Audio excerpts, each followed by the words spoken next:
श्री शिवाय नमस्तु भैमम। दोस्तों, आप सभी लोग जानते हैं कि 26 सितंबर 2025 यानी शुक्रवार को पड़ रही है शारदीय नवरात्रि के 5वां दिन। इस बार हिंदी पंचांग के अनुसार पंचमी तिथि 26 सितंबर शुक्रवार को सुबह 9:34 से शुरू हो रही है और जिसकी समाप्ति 27 सितंबर शनिवार को दोपहर 12:03 पर होगी। और दोस्तों, ये वह तिथि है जो आश्विन मास में पड़ने वाली सबसे बड़ी तिथि शारदीय नवरात्रि है और इसका बहुत ही बड़ा और विशेष महत्व होता है, क्योंकि पंचमी तिथि में स्कंद माता की पूजा की जाती है। और ऐसे में अगर हम बात करें तिथियों की, तो क्योंकि इस बार एक तिथि बढ़ी हुई है, मां चंद्रघंटा की पूजा के बाद अगले दिन, वैसे तो कुष्मांडा माता की पूजा होनी थी, लेकिन अगले दिन जब कुष्मांडा मां की पूजा होनी थी उस दिन भी तृतीया तिथि विद्यमान थी। इस कारण से तृतीया तिथि 2 दिन पड़ी है और तब वहीं से जो आगे का क्रम है वो थोड़ा सा गड़बड़ा गया। लेकिन कुछ भक्त ऐसे भी होते हैं जो पूरी तरह से तिथियों को ध्यान में रखकर पूजा करते हैं, उपवास रखते हैं। तो कुछ लोग केवल क्रम के अनुसार उपवास रखते हैं। अगर कभी भी मौका लग जाए तो आप लोगों को पीपल के पत्ते पर राम लिखकर बहुत छोटा सा उपाय करना है। इन दोनों का संयोग बहुत ही कम आता है। इस दिन आपको एक पीपल के पत्ते पर राम वाला उपाय तो आपको अवश्य ही करना चाहिए, क्योंकि ऐसा दिन पूरे साल में सिर्फ एक ही बार आता है। और दोस्तों, आप सभी लोग जानते हो कि शुक्रवार का अगर सबसे बड़ा कोई उपाय है तो वह पीपल के पत्ते पर राम वाला उपाय। तो दोस्तों, शुक्रवार नवरात्रि के 5वां दिन आप लोगों को इस पीपल के पत्ते पर राम लिखकर बहुत छोटा सा उपाय करना है। बहुत सारे लोग होंगे जिन लोगों ने इस उपाय को ना किया हो, मतलब पूरा साल निकल गया, उन्होंने किसी भी दिन इस पीपल के पत्ते पर राम वाला उपाय को ना किया हो। पर दोस्तों, आपके पार के लिए हमारी एक पहला मौका बचा हुआ है, जो कि 26 सितंबर 2025 शुक्रवार के दिन है। इस दिन आप लोगों को इस वाले उपाय को जरूर कर लेना है। भले ही आपने पूरे भर इस उपाय को ना किया हो, पर अगर आपने इस आश्विन माह के शुक्रवार के दिन अगर इस वाले उपाय को कर लिया तो आपको इस उपाय को करने का वह फल मिलेगा जिसकी आपने कभी कल्पना भी नहीं करी होगी। इसीलिए आप लोग इस वाले उपाय को एक प्रात के बाद जरूर कर लेना है, ताकि आप लोगों के हाथ से ये मौका ना जा सके और आपको इस उपाय को करने का फल मिल सके। दोस्तों, ये उपाय पंडित जी ने अपनी अभी की ही श्री शिव महापुराण की कथा में बताया है जी। इस उपाय को आज हम आपको बहुत अच्छे से समझाने वाले हैं। इस वीडियो को देखने के बाद इस उपाय को समझने के लिए आपको कोई और वीडियो को देखने की जरूरत नहीं पड़ेगी। तो चलिए दोस्तों, उपाय को शुरू करते हैं। देखिए, इस आश्विन माह के शुक्रवार नवरात्रि के 5वां दिन ये इतना खास होता है, इतना महत्वपूर्ण होता है। देखा गया है कभी कभी बड़े बड़े पूजा पाठ अनुष्ठान से जो मनोकामना पूर्ण नहीं होते, वह आश्विन माह के शुक्रवार नवरात्रि के 5वां दिन एक छोटे से उपाय करने से ही आपकी मनोकामना पूर्ण हो जाती है। और बहुत सारे लोगों ने इस उपाय को किया भी है और उनको इस उपाय को करने का फल भी जरूर मिला है। अगर आप लोग भी इस उपाय को करना चाहते हैं तो आप इस उपाय को करना चाहते हैं को पहले अच्छे से समझ लेना, सुन लेना, उसके बाद करना। आपको इस उपाय का फल जरूर मिलेगा और इस उपाय को कर लेने से आपके घर में चाहे किसी भी प्रकार की दुख और समस्या क्यों ना चल रही हो, आपको उसका कारण भी नहीं पता है कि भाई ये समस्या किस कारण से चल रही है। उसका कुछ भी कारण हो सकता है, जैसे पितृदोष हो सकता है या किसी भी तरह का मंगल दोष भी हो सकता है। तो इस दिन आप लोगों को ये वाला उपाय कर लेना है। ये एक ऐसा उपाय है जिस उपाय को अगर किसी विशेष दिन पर किया जाए तो भाई उस विशेष दिन का जो है वो तो हमें मिलता ही मिलता है, पर हमने उस दिन पर इस उपाय को किया है तो हमें उससे भी बड़ा फल मिलता है और फल बहुत जल्दी मिलता है, क्योंकि आप इस उपाय को बहुत ही बड़े और विशेष दिन पर कर रहे हो। तो चलिए अब उपाय के बारे में बात करते हैं, लेकिन उससे पहले आप लोगों को यह जानना आवश्यक है कि आखिर ये उपाय किस समय करना है, किसको करना है और कैसे करना है। तो चलिए हम आगे आपको वीडियो में एक एक करके बता देते हैं। लेकिन उससे पहले अगर आप लोग हमारे चैनल पर पहली बार आए हैं या फिर मेरी आवाज आज पहली बार सुन रहे हैं तो हमारे चैनल को सब्सक्राइब जरूर कर लेना और इस वीडियो को लाइक करके कमेंट बॉक्स में श्री शिवाय नमस्तु भय ओम नमः शिवाय जरूर टाइप कर देना। तो दोस्तों, इस पीपल के पत्ते पर राम वाला उपाय को हमें इस शुक्रवार के दिन कैसे करना है, किसको करना है, किस समय करना है और कहां पर करना है, ये सारे सवालों के जवाब आपको इस वीडियो में मिल जाएंगे। और जो ये वीडियो देखेगा भाई, उसको पीपल के पत्ते पर राम वाला उपाय जरूर करना चाहिए, क्योंकि इस दिन पीपल के पत्ते का भी बहुत ही बड़ा और विशेष महत्व होता है। पीपल के पत्ते पर राम वाला उपाय की तो ये सोने पर सुहागा वाली बात हो जाती है, और ये एक बहुत ही बड़ा उपाय हो जाता है शुक्रवार का। तो अब दोस्तों, इस पीपल के पत्ते पर राम वाला उपाय को आखिर करना किसको है, सबसे पहले हम लोग वो बात जान लेते हैं। तो देखो, घर की जो बड़ी माताएं बहनें होती हैं, उन माताओं बहनों में से कोई भी एक बड़ी माता बहन इस वाले उपाय को कर सकती है। और दोस्तों, अगर आप चाहें तो अपने घर में से सभी सदस्यों को भी इस उपाय को करवा सकती है। अगर किसी व्यक्ति की खुद की कोई मनोकामना है, खुद की कोई दुख और परेशानी है जो कि वह अपने लिए ही करना चाहता है, इस वाले उपाय को तो वह खुद अपने लिए भी कर सकता है। बाकी अगर कोई घर में से ऐसा है जो कि अपने पूरे घर परिवार की सुख और शांति के लिए ये वाला उपाय करना चाहता, तो भाई वो भी कर सकता है, उसमें भी कोई दिक्कत वाली बात नहीं है। कहने का मतलब यह है कि इस उपाय को हर एक सदस्य भी कर सकता है, और पूरे घर परिवार के सदस्य के लिए घर की बड़ी माताओं बहनों में से कोई एक माता बहन भी कर सकता है। माताएं बहनें अगर घर में उपस्थित ना हो या वह ये वाला उपाय ना कर पा रही हो, तो फिर घर का कोई बड़ा सदस्य भी इस पीपल के पत्ते पर राम वाला उपाय को कर सकता है, चाहे फिर वह पुरुष ही क्यों ना हो, उसमें कोई भी दिक्कत वाली बात नहीं है। उसके बाद सदस्य भी पत्ते पर राम वाला उपाय को कर सकता है। बाद में दोस्तों, जो अगला प्रश्न निकल कर आता है वह ये आता है इस उपाय को लेकर कि आखिर इस उपाय को हमें किस समय करना है, सुबह के समय करना है कि शाम के समय करना है। तो देखो, इस वाले उपाय को आप लोग सुबह के समय भी कर सकते हो और शाम के समय प्रदोष काल में भी कर सकते हो। अब अगर आप पूछो कि भाई साहब सबसे उत्तम समय कौन रहेगा इस पीपल के पत्ते पर राम वाला उपाय को करने का, तो हम आपसे बस यही कहेंगे कि इस उपाय को आप सुबह के समय करेंगे तो ज्यादा बेहतर होगा। बाकी अगर प्रदोष काल शाम के समय भी करेंगे तो भी अच्छा होगा, उसमें कोई भी दिक्कत वाली बात नहीं है। तो अब दोस्तों, जो अगली सबसे बड़ी और महत्वपूर्ण बात आती है वो ये आती है कि सुबह अगर हम उपाय को करेंगे तो हमें कितने बजे से लेकर कितने बजे तक के बीच में करना है, और शाम के समय प्रदोष काल में करेंगे तो हमें कितने बजे से लेकर कितने बजे के बीच में करना है। तो देखो, सुबह जितनी जल्दी हो सके आप उपाय को करने की कोशिश करना। बाकी अगर किसी कारणवश लेट भी हो जाओ, थोड़ी देर भी हो आए, तो 10 या 11 बजे तक भी आप उपाय कर लेना, पर 12 बजे से ज्यादा देरी ना हो, ठीक है, इस बात का ध्यान रखना। उसके बाद में दोस्तों, अगर शाम के समय प्रदोष काल की बात करें, प्रदोष काल का जो समय है होता है वह शाम के 6 बजे से शुरू हो जाता है। मतलब शाम के 6 बजे से लेकर 7 बजे के बीच का जो समय होता है, यह समय प्रदोष काल का समय होता है। तो आप इस उपाय को 7 या 8 बजे के बीच में भी कर सकते हो। मतलब शाम के 6 बजे से रात 8 बजे के बीच में आप कभी भी इस वाले उपाय को कर सकते हो, उसमें कोई भी दिक्कत वाली बात नहीं है। हमें किसी भी दिन आपको पीपल के पत्ते पर राम लिखकर बहुत छोटा सा उपाय करना है। ऐसा समझ लीजिए जितने भी आपके शत्रु हैं, जो भी आपके विरोधी हैं, दुश्मन हैं, जो आपको हर तरफ से परेशान कर रहे हैं, अब उन शत्रुओं की अकड़ निकलेगी, शत्रु का किया कराया भी तुरंत हट जाएगा। जब शुक्रवार में आप इस छोटे से उपाय को करेंगे तो देखिए, आज की वीडियो विशेषकर उन लोगों के लिए ही है जो अपने जीवन में शत्रुओं से और दुश्मन से बहुत ज्यादा परेशान हो चुके हैं। देखिए, जगत जननी मां जगदम्बा का हम शुक्रवार में पूजन करते हैं और उनसे जुड़े हुए उपाय करते हैं। साथ ही साथ आपको बता दें कि शुक्रवार में संकट मोचन हनुमान जी का पूजन करने से और उनसे जुड़े हुए कुछ उपाय करने से जीवन के बड़े से बड़े कष्ट भी क्षण भर में दूर हो जाते हैं। तब बहुत कम समय में आपके शत्रु और आपके विरोधी आपके जीवन से दूर हो जाएंगे।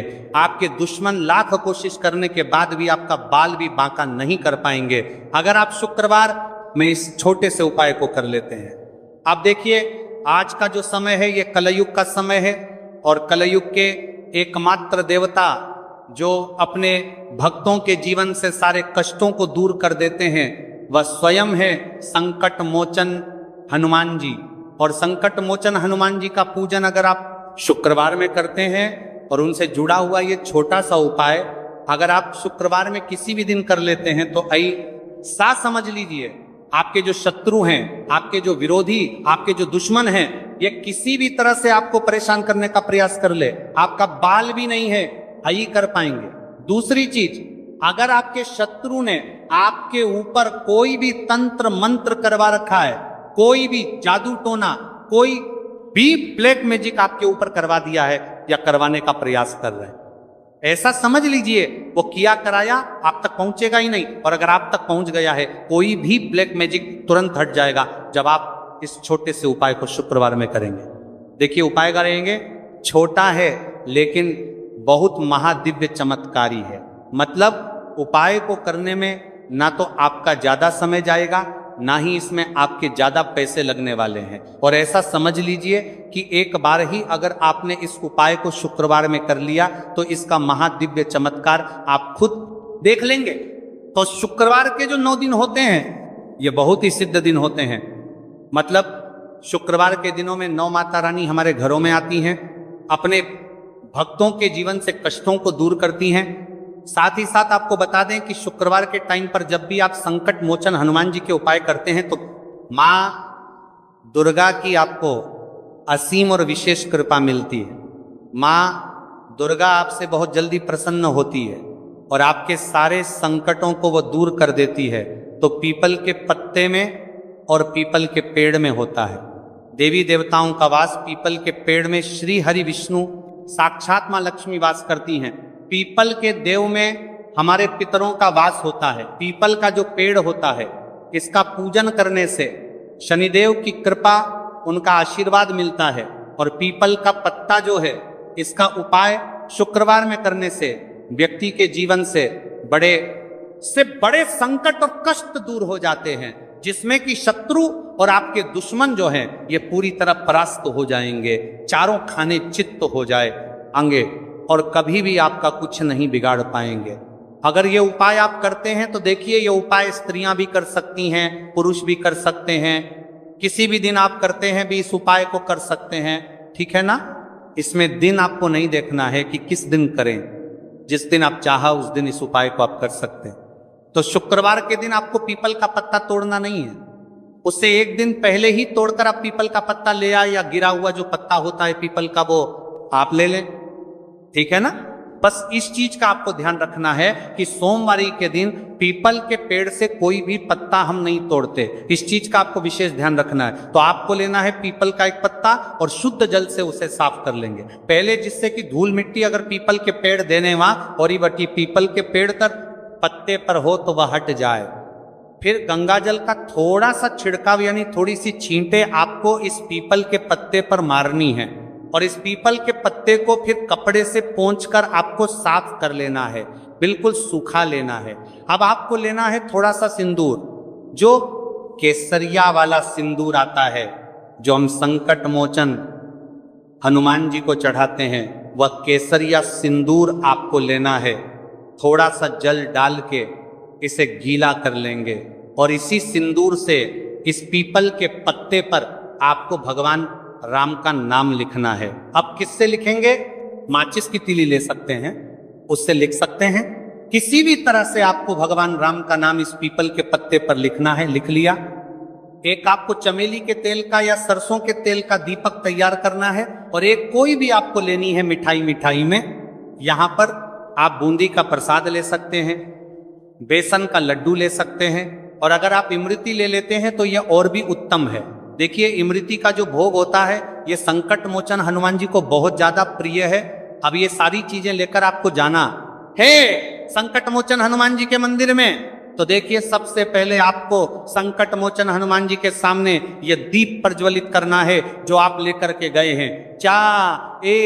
आपने चमेली के तेल का दीपक तैयार करा है या सरसों के तेल का, सबसे पहले दीपक आप जला देंगे और दीप जलाने के बाद आपको जो पीपल का पत्ता आप लेकर के गए थे वो पत्ता आपको संकट मोचन हनुमान जी को अर्पित करना है, वहां चढ़ाना है। और जो भी भोग में आप लेकर के गए हैं, चाहे आपने बेसन के लड्डू लिए, बूंदी का प्रसाद लिया या फिर इमृति, जो भी कुछ आपने लिया है उसका भोग लगाना है और संकट मोचन हनुमान जी से आपको प्रार्थना करनी है कि हे जगत का कल्याण करने वाले संकट मोचन हनुमान जी, संकटों को हरने वाले मेरे जीवन से शत्रु और दुश्मनों को भी दूर कर दीजिए। शत्रु का किया करा या तंत्र मंत्र सब कुछ हट जाए, ऐसी कृपा मुझ पर कीजिए। इस तरह से आपको प्रार्थना करनी है और 108 बार जय श्री राम, जय सीताराम, जय श्री राम, जय सीताराम, जय श्री राम, जय सीताराम, इस तरह से आपको जयकारा लगाना है, क्योंकि भगवान राम का नाम संकट मोचन हनुमान जी को सबसे ज्यादा प्रियतर जय श्री राम, जय श्री राम, तो जयकारा लगा देंगे। और देखिए, अगर एक बार हनुमान चालीसा पढ़ पाए तो आप एक बार हनुमान चालीसा ऐसा जरूर पढ़ें, ठीक है ना, ज्यादा बार नहीं तो एक बार जरूर पढ़े। जयकारा तो आपको बिल्कुल से लगाना है और इस छोटे से उपाय को किसी भी दिन कर लीजिए, सुबह कर लीजिए, शाम को कर लीजिए, और किसी भी दिन, जैसे शुक्रवार की तिथि जो होती है ना, ये बहुत बड़ी होती है, आप उस दिन भी इस उपाय को कर सकते हैं, जरूर से करें। शत्रुओं और दुश्मन आपके जो विरोधी हैं ये पूरी तरह चारों खानेचित हो जाएंगे और आपका बाल भी वहां का नहीं कर पाएंगे। तो देखिए, इस उपाय को आप 9 दिन भी कर सकते हैं, 2-3 बार भी कर सकते हैं। अगर आप ज्यादा बार नहीं कर पा रहे हैं तो एक बार आपको इस उपाय को जरूर से करना चाहिए। तो देखिए, इस उपाय को करने से जो आपके सामने शत्रु हैं वो अभी परास्त हो जाएंगे। जो पीठ पीछे वार करते हैं, पीठ पीछे तंत्र मंत्र करवाते हैं, है वह शत्रु भी चारों खाने चित्त हो जाएंगे। बस छोटा सा उपाय है, जरूर करें। तो देखिए, अब बात कर लेते हैं अपने एक बहुत छोटे से उपाय की, जिसे शुक्रवार में करने से आपकी हर मनोकामना पूरी हो जाती है। ये उपाय आप अपने घर पर ही कर सकते हैं, कहीं जाने की आवश्यकता नहीं। कोई भी ऐसी विश जो बहुत लंबे समय से अधूरी है, पूरी नहीं हो रही है, या धन को लेकर आप बहुत परेशान हैं, या घर में संकट कष्ट बहुत आते हैं, बीमारियां बहुत आती हैं, तो एक लाल पुष्प, जैसे कि गुलाब का फूल भी लाल होता है, आप जरूर से अपने घर के मंदिर में मां दुर्गा को अर्पित करें और एक देसी घी का दीपक लाल बाती का जलाकर मां का पूजन करें। शुक्रवार में अगर लाल रंग से जुड़ा हुआ ये उपाय आप करते हैं, आपकी सारी मनोरथ, सारी मनोकामनाएं मां पूरा कर देंगी, क्योंकि लाल रंग मां दुर्गा को बहुत प्रिय है। लाल पुष्प और लाल रंग की बाती का दीपक आपकी बड़ी से बड़ी मनोकामना को भी पूरा कर देगा। शुक्रवार में ये उपाय आप किसी भी दिन कर सकते हैं। दूसरे उपाय कि हल्दी वाला जल आपको अपने घर में किस जगह पर डालना है और उपाय को कैसे करना है, और कैसे ये हल्दी वाला जलते आश्विन माह का शुक्रवार एकादशी के दिन जब आप अपने घर में डालते हैं, छीनते हैं, उपाय को करते हैं, तो सीधे सीधे मां लक्ष्मी आपसे प्रसन्न होकर आपके घर में आती हैं और श्री हरि विष्णु के साथ आती हैं।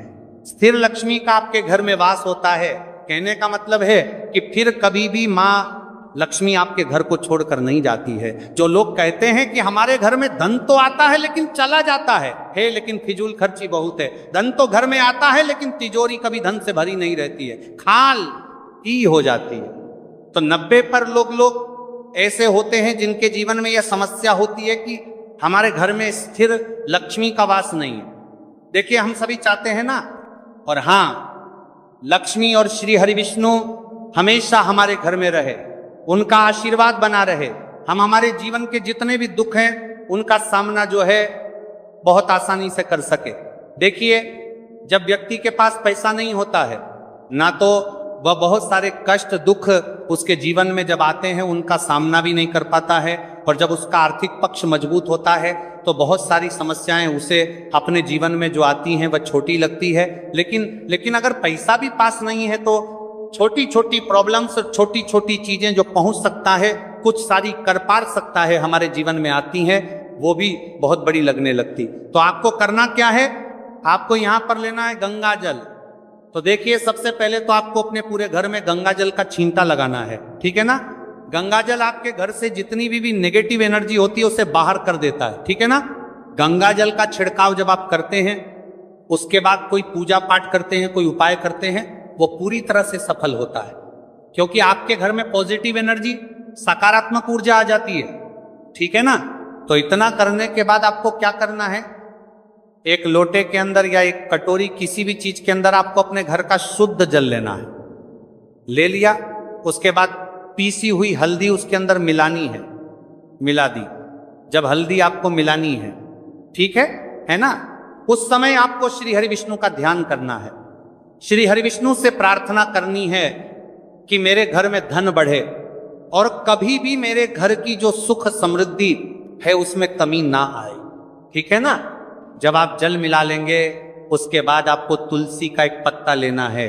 तुलसी का पत्ता पहले ही तोड़ लें। शुक्रवार एकादशी के दिन भूल कर भी आपको नहीं तोड़ना है तो वाले दिन नहीं तोड़ेंगे, उससे पहले ही तुलसी का पत्ता तोड़ कर रख लें। अगर आपके घर में तुलसी का पौधा इस टाइम सूख गया है, नहीं है था, जहां पर भी आपको तुलसी का कोई पत्ता मिल जाए, एक पत्ता आप ले आए, उस तुलसी के पत्ते से आपको अपने पूरे घर में उस हल्दी वाले जल का छींटा लगाना है। सबसे पहले घर के मंदिर में लगाएंगे, ठीक है ना।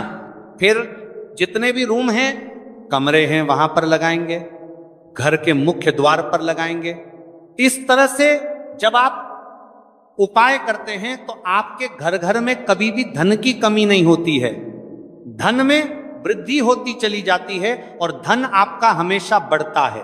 देखिए, अगर तुलसी का पत्ता आपको नहीं मिलता है, तब आप किसी भी छोटी सी पूजा वगैरह की जो चम्मच होती है उससे भी छींटा लगा सकते हैं। तो देखिए, जब भी आप अपने घर में शुक्रवार एकादशी के दिन हल्दी के पानी का छींटा लगाते हैं तो इससे श्री हरि विष्णु मां लक्ष्मी के साथ आपके घर में आते हैं और स्थिर रूप से आते हैं।